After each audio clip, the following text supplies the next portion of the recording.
అనుదిన వాక్య ధ్యానము. ఈరోజు పాఠ్యభాగము లూకాసు వార్త 9వ అధ్యాయము. ఆయన తన 12 మంది శిష్యులను పిలిచి సమస్తమైన దెయ్యముల మీద శక్తిని, అధికారమును, రోగములు స్వస్థపరచు వరమును వారికి అనుగ్రహించి దేవుని రాజ్యమును ప్రకటించుటకును రోగులను స్వస్థపరచుటకును వారిని నంపెను. మరియు ఆయన, మీరు ప్రయాణము కొరకు చేతి కర్రనైనను, జాలునైనను, రొట్టెనైనను, వెండినైనను, మరి దేనినైనను తీసుకొని పోవద్దు. 2 అంగీలు ఉంచుకొనవద్దు. మీరు ఏ ఇంట ప్రవేశింతురో ఆ ఇంటనే బస చేసి అక్కడ నుండి బయలుదేరుడి. మిమ్మును ఎవడు చేర్చుకొనరో ఆ పట్టణంలో నుండి బయలుదేరినప్పుడు వారి మీద సాక్ష్యముగా ఉండుటకు మీ పాదధూళి దులిపివేయుడని వారితో చెప్పెను. వారు బయలుదేరి అంతటను సువార్త ప్రకటించుచు రోగములను స్వస్థపరచుచు గ్రామములలో సంచారము చేసిరి. చతుర్థాధిపతి అయిన హేరోదు జరిగిన కార్యములన్నిటిని గూర్చి విని ఎటూ తోచకయుండెను. ఏలయనగా కొందరు యోహాను మృతులలో నుండి లేచిననియు, కొందరు ఏలియా కనబడిననియు, కొందరు పూర్వకాలపు ప్రవక్త ఒకడు లేచిననియు చెప్పుకొనిచుండిరి. అప్పుడు హేరోదు, నేను యోహానును తలగొట్టించితిని గదా, ఎవని గూర్చి ఇట్టి సంగతులు వినుచున్నానో అతడెవడో అని చెప్పి ఆయనను చూడగోరెను.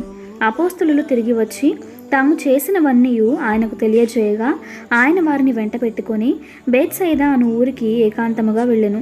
జనసమూహంలో అది తెలుసుకొని ఆయనను వెంబడింపగా ఆయన వారిని చేర్చుకొని దేవుని రాజ్యమును గూర్చి వారితో మాట్లాడుచు స్వస్థత కావలసిన వారిని స్వస్థపరచెను. ప్రొద్దుగుంకను ఆరంభించినప్పుడు 12 శిష్యులు వచ్చి, మనం ఈ అరణ్యములో ఉన్నాము గనుక చుట్టుపట్లనున్న గ్రామములకు పల్లెలకును వెళ్ళి బస చూసుకొని ఆహారం సంపాదించుకొనున్నట్లు జనసమూహమును పంపివేయుమని ఆయనతో చెప్పిరి. ఆయన, మీరే వారికి భోజనము పెట్టుడని వారితో చెప్పగా, వారు, మన యొద్ద 5 రొట్టెలను 2 చేపలను తప్ప మరేమీ లేదు. మేము వెళ్ళి ఈ ప్రజలందరి కొరకు భోజన పదార్థములను కొని తెత్తుమా అని చెప్పిరి. వచ్చిన వారు ఇంచుమించు 5,000 మంది పురుషులు. ఆయన వారిని 50 మంది చొప్పున పంక్తులు తీర్చి కూర్చుండబెట్టుడని తన శిష్యులతో చెప్పగా వారు అలాగూ చేసి అందరినీ కూర్చుండబెట్టిరి.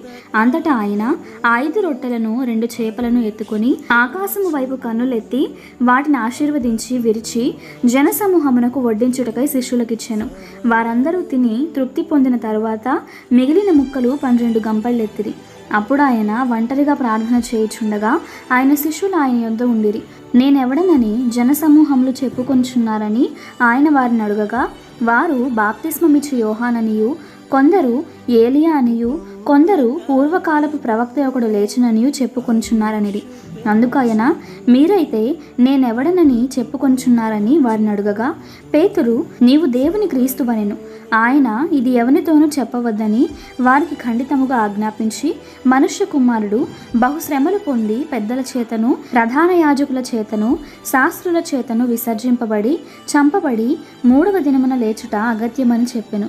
మరియు ఆయన అందరితో ఇట్లనెను, ఎవడైనను నన్ను వెంబడింపగోరిన ఎడల తన్ను తాను ఉపేక్షించుకొని ప్రతిదినము తన సిలువ ఎత్తుకొని నన్ను వెంబడింపవలెను. తన ప్రాణమును రక్షించుకొన కోరువాడు దానిని పోగొట్టుకొనును. నా నిమిత్తమై తన ప్రాణమును పోగొట్టుకొనువాడు దానిని రక్షించుకొనును. ఒకడు లోకమంతయు సంపాదించి తన్ను తాను పోగొట్టుకుని ఎడల లేక నష్టపరుచుకుని ఎడల వానికి ఏం ప్రయోజనము? నన్ను గూర్చియు నా మాటలను గూర్చియు సిగ్గుపడువాడెవడో వాని గూర్చి మనుష్య కుమారుడు తనకును తన తండ్రికిని పరిశుద్ధ దూతలకును కలిగి ఉన్న మహిమతో వచ్చినప్పుడు సిగ్గుపడును. ఇక్కడ నిలిచి ఉన్న వారిలో కొందరు దేవుని రాజ్యమును చూచు వరకు మరణము రుచి చూడరని నేను మీతో నిజముగా చెప్పుచున్నానన్ను. ఈ మాటలు చెప్పినది మొదలుకొని రమారమి 8 దినములైన తరువాత ఆయన పేతురును, యోహానును, యాకోబును వెంట పెట్టుకొని ప్రార్థన చేయుటకు ఒక కొండ ఎక్కెను. ఆయన ప్రార్థించుచుండగా ఆయన ముఖరూపము మారెను. ఆయన వస్త్రములు తెల్లనివై దగదగా మెరిసెను. మరియు 2 పురుషులు ఆయనతో మాట్లాడుచుండిరి. వారు మోషే, ఏలియా అనువారు. వారు మహిమతో అగపడి ఆయన యెరూషలేములో నెరవేర్చబోవు నిర్గమమును గూర్చి మాట్లాడుచుండిరి. పేతురును అతనితో కూడా ఉన్నవారును నిద్రమత్తుగా ఉండిరి.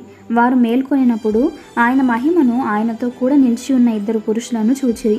ఆ 2 పురుషులు ఆయన యొద్ద నుండి వెళ్ళిపోవచ్చుండగా పేతురు యేసుతో, ఏలినవాడా, మనం ఇక్కడ ఉండుట మంచిది. నీకు ఒకటియు, మోషేకు ఒకటియు, ఏలియాకు ఒకటియు 3 పర్ణశాలను మేము కట్టుదుమని తాను చెప్పినది తానెరుగకయే చెప్పెను. అతడిలాగు మాట్లాడుచుండగా మేఘం ఒకటి వచ్చి వారిని కమ్మెను. వారు ఆ మేఘంలో ప్రవేశించినప్పుడు శిష్యులు భయపడిరి. మరియు ఈయన నేనేర్పరచుకొని నా కుమారుడు, ఈయన మాట వినుడని ఒక శబ్దము ఆ మేఘంలో నుండి పుట్టెను. ఆ శబ్దము వచ్చిన తరువాత యేసు మాత్రమే అగపడెను. తాము చూచిన వాటిలో ఒకటియు ఆ దినములలో ఎవరికిని తెలియజేయక వారు ఊరకుండిరి. మరునాడు వారు ఆ కొండ దిగి వచ్చినప్పుడు బహుజనసమూహము ఆయనకు ఎదురుగా వచ్చెను. ఇదిగో ఆ జనసమూహంలో ఒకడు, బోధకుడా, నా కుమారుని కటాక్షించమని నిన్ను వేడుకొంచున్నాను. వాడు నాకొక్కడే కుమారుడు. ఇదిగో ఒక దెయ్యము వాని పట్టెను. పట్టినప్పుడు వాడు అకస్మాత్తుగా కేకలు వేయును. నురుగు కారునట్లు అది వానిని విలవిల్లాడించుచు గాయపరచుచు వానిని వదలకుండును. దానిని వెళ్ళగొట్టుడని నీ శిష్యులను వేడుకొంటిని గాని వారి చేత కాలేదని మొర్రపెట్టుకొనెను. అందుకు యేసు, విశ్వాసం లేని మూర్ఖతరము వారలారా, నేనెంతకాలము మీతో కూడా ఉండి మిమ్మును సహింతును? నీ కుమారుని ఇక్కడికి తీసుకొని రమ్మని చెప్పెను. వాడు వచ్చుచుండగా ఆ దెయ్యము వానిని పడద్రోసి విలవిలలాడించెను. యేసు ఆ అపవిత్రాత్మను గద్దించి బాలుని స్వస్థపరిచి వాని తండ్రికి అప్పగించెను. గనుక అందరూ దేవుని మహాత్యమును చూచి ఆశ్చర్యపడిరి. ఆయన చేసిన కార్యములన్నిటినీ చూచి అందరూ ఆశ్చర్యపడుచుండగా ఆయన ఈ మాటలు మీ చెవులలో నాటనీయుడి. మనుష్య కుమారుడు మనుషుల చేతికి అప్పగింపబడబోచున్నాడని తన శిష్యులతో చెప్పెను. అయితే వారు ఆ మాట గ్రహింపకుండునట్లు అది వారికి మరుగు చేయబడెను గనుక వారు దాన్ని తెలుసుకొనలేదు. మరియు ఆ మాటను గూర్చి వారు ఆయనను అడగవరచిరి. తమలో ఎవడు గొప్పవాడు అని వారిలో తర్కము పుట్టగా యేసు వారి హృదయాలోచనలు ఎరిగి ఒక చిన్న బిడ్డను తీసుకొని తన యొద్ద నిలువబెట్టి, ఈ చిన్న బిడ్డను నా పేరట చేర్చుకొనువాడు నన్ను చేర్చుకొనును, నన్ను చేర్చుకొనువాడు నన్ను పంపిన వానిని చేర్చుకొనును.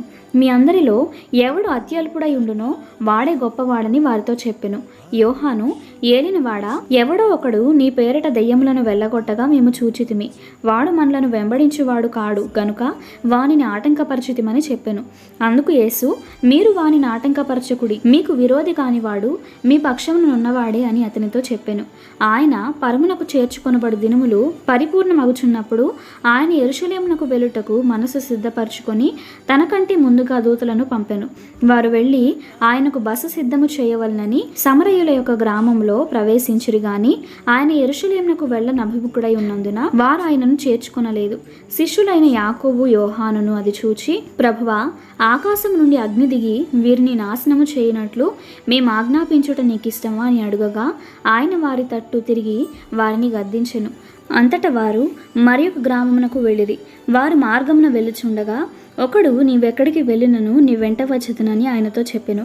అందుకు యేసు, నక్కలకు, బొరియలకును, ఆకాశ పక్షులకును నివాసములు కలవు గాని మనుష్య కుమారుడికి తలవాల్చుకొనుటకైనను స్థలము లేదని అతనితో చెప్పెను. ఆయన మరి ఒకనితో నా వెంట రమ్మని చెప్పెను. అతడు, నేను వెళ్ళి మొదట నా తండ్రిని పాతిపెట్టి వచ్చుటకు సెలవిమ్మని మనవి చేసెను. అందుకు ఆయన, మృతులు తమ మృతులను పాతిపెట్టుకొని నిమ్ము, నీవు వెళ్ళి దేవుని రాజ్యమును ప్రకటించుమని వానితో చెప్పెను. మరి ఒకడు, ప్రభువా, నీ వెంట వచ్చేదను గాని నా ఇంటనున్న వారి యొద్ద సెలవు తీసుకొని వచ్చుటకు మొదట నాకు సెలవిమ్మని అడుగగా యేసు నాగటి మీద చెయ్యి పెట్టి వెనుక తట్టు చూచువాడెవడును దేవుని రాజ్యమునకు పాత్రుడు కాడని వానితో చెప్పెను. ఇంతటితో ఈ దిన పాఠ్యభాగము సమాప్తము.